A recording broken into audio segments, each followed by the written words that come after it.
লাজু, আমি তোমাকে একেবারে এখান থেকে বাড়ি নিয়ে যাব, ওই ফুলশয্যায় আমি থাকবো না। এমনটাই বলছে অনুভব লাজুকে। পুরোটা জানতে ভিডিওতে লাইক দিয়ে চ্যানেলটা সাবস্ক্রাইব করে দেখতে থাকুন।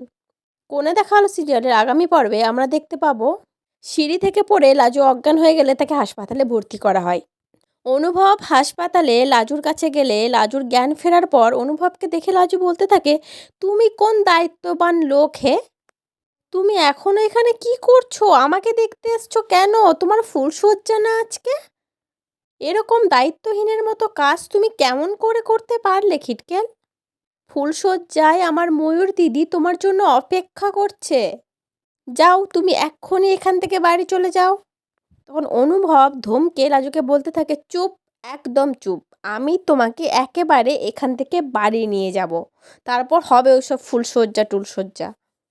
তোমাকে বাড়ি না নিয়ে গিয়ে ওইসব কিচ্ছু হবে না। ওইসব চিন্তা তুমি মাথা থেকে বাদ দাও লাজু। এবার কি হবে? অনুভবের পরিবারের সবার কাছে, ইভেন বনলতার কাছেও কি পরিষ্কার হয়ে যাবে যে লাজুর প্রতি তার এই দুর্বলতা? তোমাদের কি মনে হচ্ছে কমেন্ট করে অবশ্যই জানিও। পরবর্তী আপডেট নিয়ে তাড়াতাড়ি আসছি। সঙ্গে থেকো, সাথে থেকো, চ্যানেলটা সাবস্ক্রাইব করে দিও। ধন্যবাদ।